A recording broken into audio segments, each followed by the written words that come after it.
Coca-Cola versus Pepsi, a jogada que mudou tudo. Neste vídeo eu vou te contar uma história para te explicar a estratégia sobre a qual vamos falar, que é realmente incrível. Eu vou te explicar desde como a Pepsi usou Michael Jackson para ultrapassar a Coca-Cola em vendas pela primeira vez, até uma hamburgueria que literalmente quer que você morra comendo seus hambúrgueres em seus restaurantes. Vamos também falar sobre Andrew Tate e como ele recentemente usou essa estratégia de forma magistral em seu Twitter.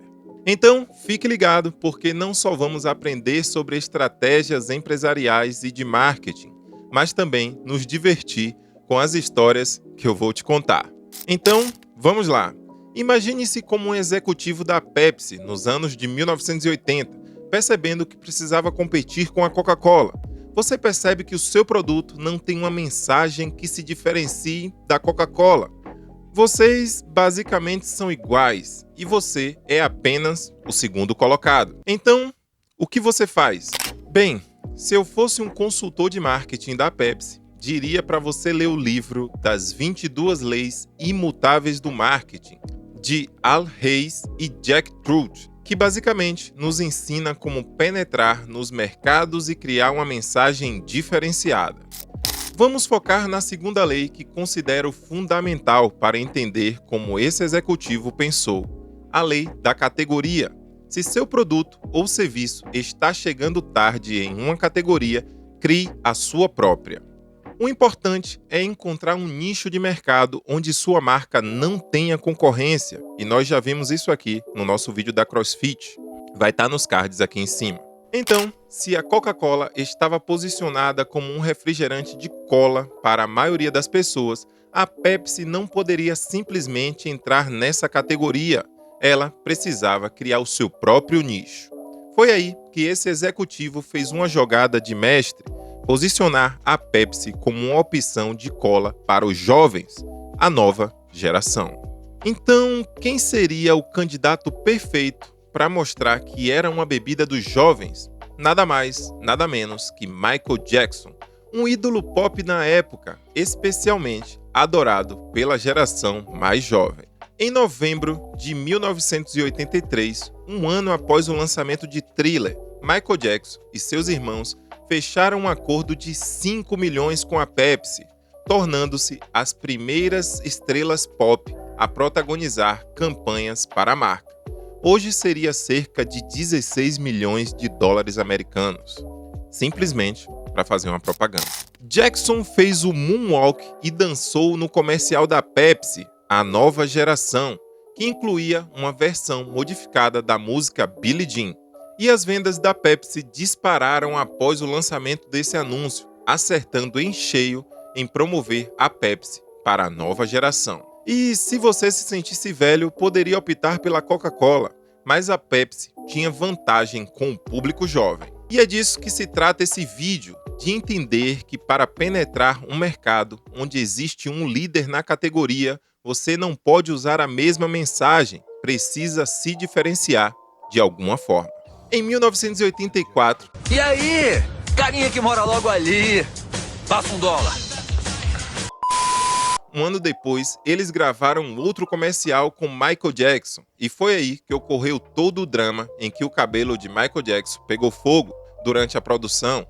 Muitos dizem que esse foi o acidente que levou-o a começar a usar calmantes e drogas desse tipo, para relaxar e aliviar o cheiro causado pelo incêndio em sua cabeça. Há documentários que abordam isso em profundidade. Até mesmo Michael Jackson processou a Pepsi pelo ocorrido, e a Pepsi pagou mais de 1,5 milhão pelo incidente, embora teoricamente tenha sido culpa da produtora e não da Pepsi. Mas, para evitar mais problemas, eles pagaram e decidiram encerrar por ali, e encerraram bem, porque não gravaram apenas esses 2 comerciais e continuaram gravando comerciais ao longo de toda a carreira de Michael Jackson, demonstrando que a jogada foi realmente boa, apostando nos jovens e em um ídolo que promovia essa mensagem. E este não é o único exemplo que podemos ver sobre criar uma nova categoria ou se posicionar de maneira diferente, como mencionei antes, há uma hamburgueria em Las Vegas que quer literalmente que você morra comendo seus hambúrgueres. Estamos falando da Heart Attack Grill. Caio vai colocar a tradução aqui embaixo. Um restaurante de hambúrgueres localizado no centro de Las Vegas, famoso por alguns de seus hambúrgueres, como o Quadruple Bypass, que entrou no Guinness Book, o livro dos recordes, em 2013, como um hambúrguer com mais calorias do mundo. Sua filosofia é servir comida com o maior número de calorias possível. Então, imagine a aberração. O Heart Attack Grill foi fundado em 2005 por John Basso, com o propósito de servir uma verdadeira pornografia gastronômica. A ideia surgiu quando ele estava escrevendo uma tese de mercado sobre estudos de condicionamento físico e se inspirou nas histórias de seus clientes que abandonavam suas dietas. E além disso, seu fundador se veste de médico e contrata garçonetes vestidas de enfermeiras. Ele literalmente diz a verdade: essa comida não vai fazer bem para a sua saúde. E pasmem, eles ainda fazem uma espécie de desafio, ou convite, se quisermos sermos mais marqueteiros. Se você pesar mais de 158 quilos, pode comer de graça em nosso restaurante. Obviamente, todas essas coisas provocam o interesse da imprensa, de youtubers e de pessoas na internet em seu negócio. Portanto, estão usando a controvérsia, a vaca roxa, mas de uma maneira negativa para atingir um público maior. Mas o mais importante é que estão se posicionando de alguma forma em um espectro. Você não pode simplesmente chegar e dizer: bem, somos outra hamburgueria e pronto. Eles vão além, vão ao extremo do posicionamento. Obviamente, você não precisa pegar esse exemplo e dizer: ok, vamos aos extremos. Eu vou te dar exemplos extremos para você entender o posicionamento de marketing. Se ele tivesse aberto uma hamburgueria normal e comum, talvez tivesse tido um sucesso razoável, mas não teriam sido mencionados no jornal, na TV, e não teriam viralizado, nem tido todo o eco que tiveram com seu novo conceito de restaurante. Essa história é tão louca que alguns de seus clientes já tiveram ataques cardíacos reais em sua hamburgueria. Além disso, de vez em quando, eles escolhem uma pessoa que é como se fosse um representante da sua hamburgueria, que são pessoas enormes e que adoram comer. E literalmente, alguns já morreram no caminho por estarem muito acima do peso e com problemas de saúde.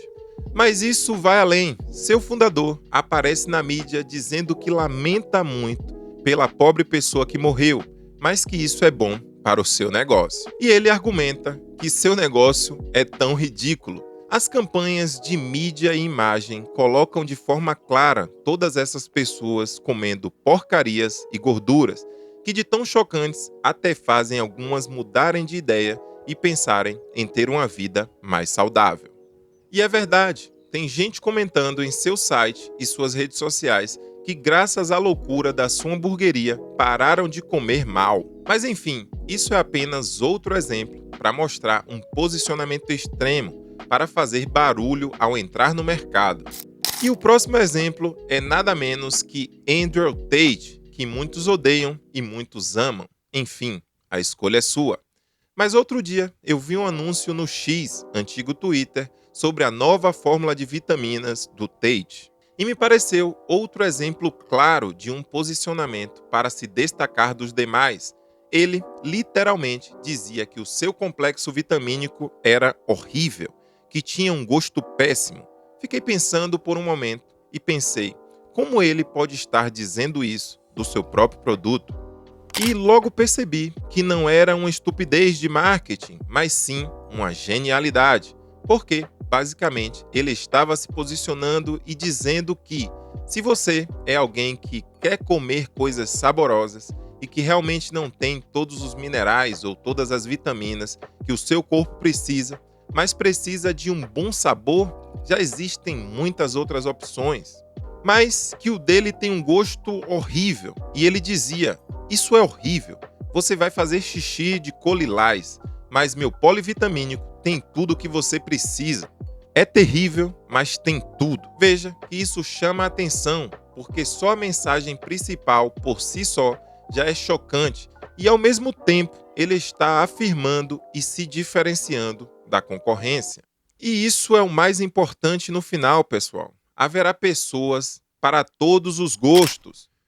Como diz no livro das 22 Leis Imutáveis do Marketing, o número 1 é se destacar da concorrência, quebrar os padrões. Portanto, o que podemos aprender com isso? É muito importante a forma como você se posiciona no mercado, com que mensagem e como a comunica às pessoas.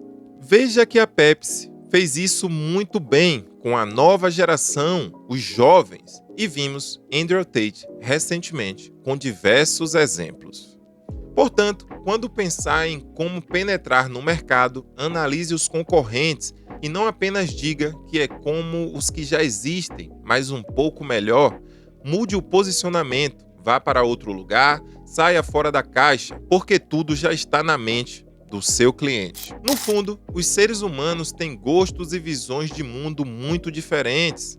Há pessoas que, por exemplo, preferem academias muito mais tranquilas do que uma cheia de bodybuilders. Bora! Um dos posicionamentos que acho mais incríveis são as autoescolas só para mulheres, com instrutoras mulheres ensinando mulheres a dirigir.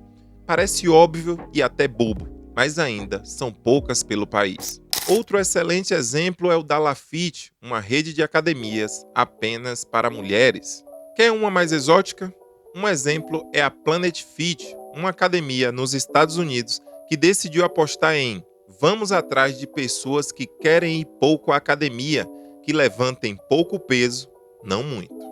Ou seja, eles não estão atrás das pessoas que se dedicam muito à academia. Na Planet Fit até tem regras de que se você fizer muito barulho ou levantar muito peso, será expulso, porque não é o cliente ideal deles. Então, o posicionamento eu acho que é fundamental quando se está pensando em um plano de marketing ou como reposicionar a sua empresa.